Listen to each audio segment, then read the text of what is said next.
Welcome back to Westwood Engineering. Today we're going to talk about how to make an exploded view. Yes, we're going to take that box that you assembled and we're going to pull it all apart. We're going to make a drawing, and basically what this does is allows us to make some instructions, visual instructions, for someone to assemble your creations. So let's get rolling.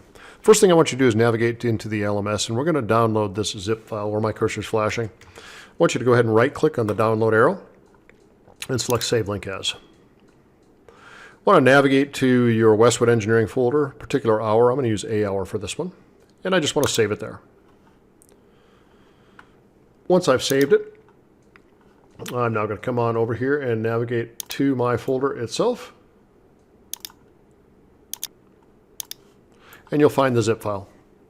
Right click on the zip file, choose Extract All. Use the default for the directory where it will explode to, or extract to rather. Hit extract. What you're going to see is this now made a directory with all my full files in it. What I want to do is go ahead, to avoid any confusion, I want to delete this zip file. So I'm using Windows 11. That's where you delete it from. Fun fact. Okay, so now I'm in my folder. Very next thing I want to do is I want to go ahead and open up my assembly. You're going to notice I've got one assembly document and several part files that are comprised of the assembly. So let's open that up. Double click on your folder, or your file rather. And here's my part. It's fully defined. You'll notice I've got motion in the lid. Lid slides open and close, just like you were taught how to do. Parts are slightly different colored. It'll make your exploded view a little easier to see. So an exploded view is really just an opportunity for you to relax the mates that you put into the part in a predefined way. It's considered a configuration. There's two ways to enter into an exploded view. The first way that you can do it is you can come right up here where it says exploded view. That's pretty simple. The second way is over here on the configuration manager. In the configuration manager, I can right click on the default configuration and I can add a new exploded view. So let's do that method. Either method will get you to this point right here. And what this does is shows you the explosion of your assembly. And you're going to do it in steps. Now I can either do steps that are in translation and rotation, or I can do steps that are radial. We're going to use translation and rotation exclusively. I'll show you how to be able to rotate them, though we won't do it for this model.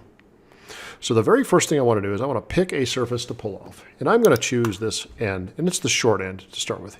You'll notice that I get a this triad symbol shows up, X, Y, and Z, and those are the directions that I can move this part in. You're going to see here that if I want to add handles to rotate it, what I got to do is I got to come down here and be sure that I don't have auto space component selected. And I got to click Show Rotation Rings. There I get rotation rings. I can turn them on, turn them off. We're not going to rotate it, so I'm going to leave them off for now. To move this component, all I do is pull or push on one of the arrows. Now I can only go one translation at a time. If I wanted to add a subsequent translation, I could do that. If I want to set the exact distance, which I do in this instance, I'll type in 0.5 over here where my cursor is flashing. You'll see that this end has now been spaced out 0.5 inches from its original position. Now this is kind of important. We're used to hitting the green check mark a lot to accept our actions. If you hit the green check mark here, you'll actually exit the exploded view. So what you need to do is come down here and hit Done. When you click on Done, you'll get the opportunity to add your next exploded piece. So I'm going to go through and I'm going to go ahead and choose this back edge. Now you'll notice I pulled on the triad before. I can push on the triad as well. Again, setting my distance to 0.5. When I'm done, click Done. I can pull out this left side.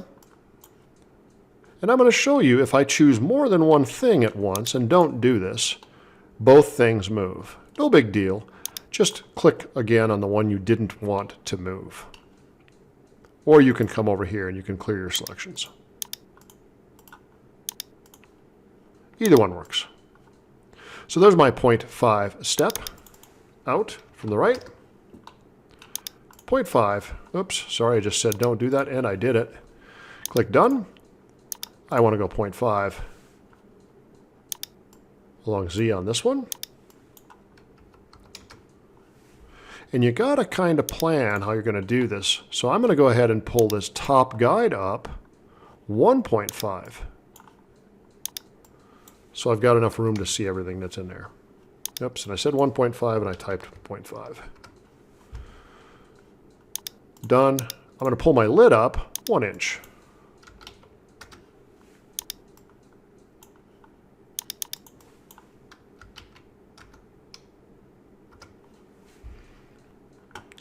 Done. And I'm going to choose both of my lower guides.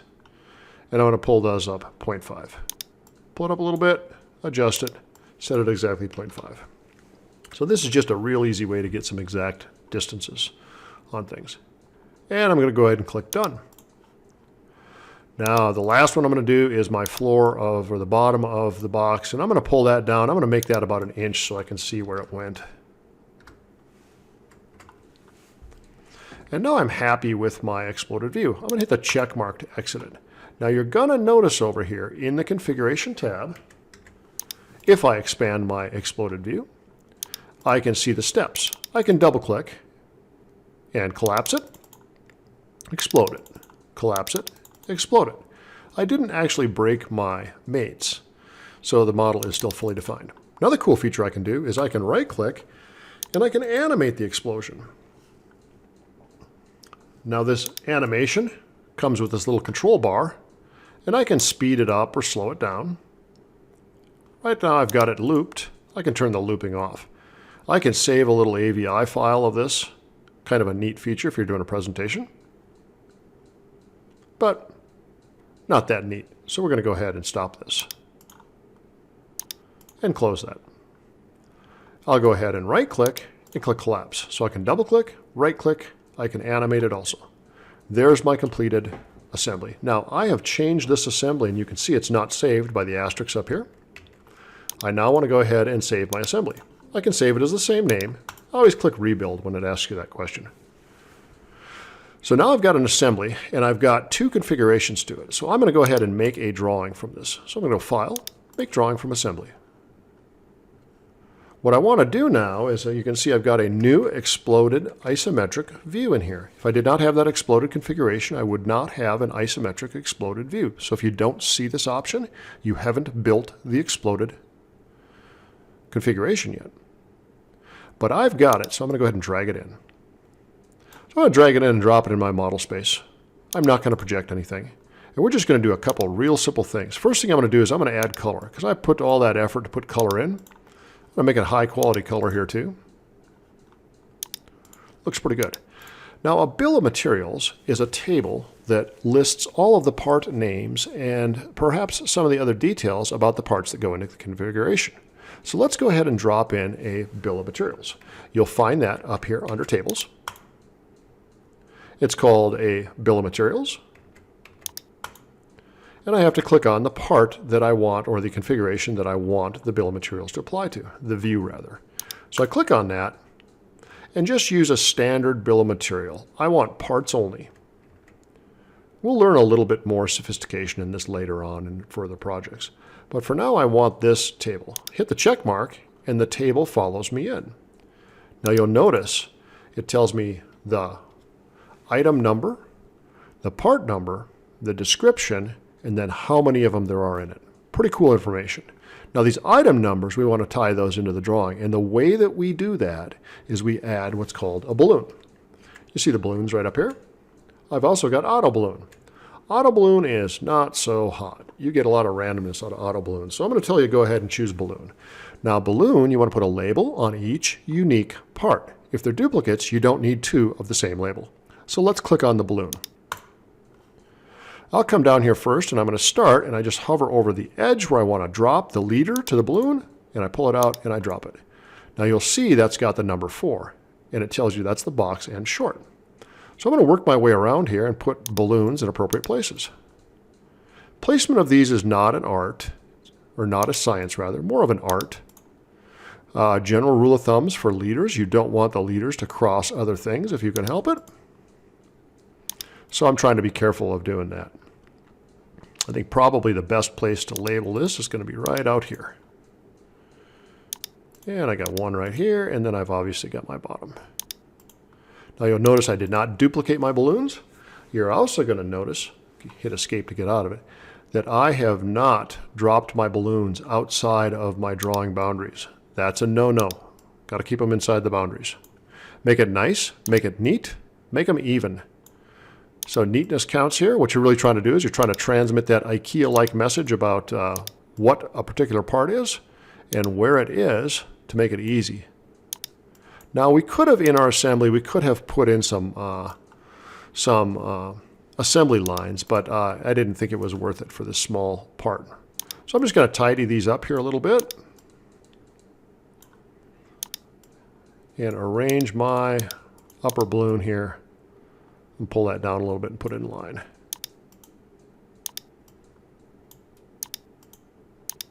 I was being picky. There you go. Looks pretty good to me.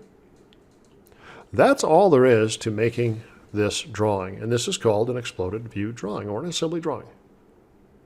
If I need to modify my table widths, I can go ahead and pull my table width narrower or wider, as the case may be. And a typical place to put this is in the upper right corner. It snaps into position. Go ahead and save your drawing. Use the default name in the default folder. And then I'd like you to save it as a PDF and submit it. So there you have it, about 11.5 minutes of how do you make an exploded configuration for your assembly and then turn that into an assembly drawing with a bill of materials and balloons to highlight the parts. That's all there is to it. Thanks for watching.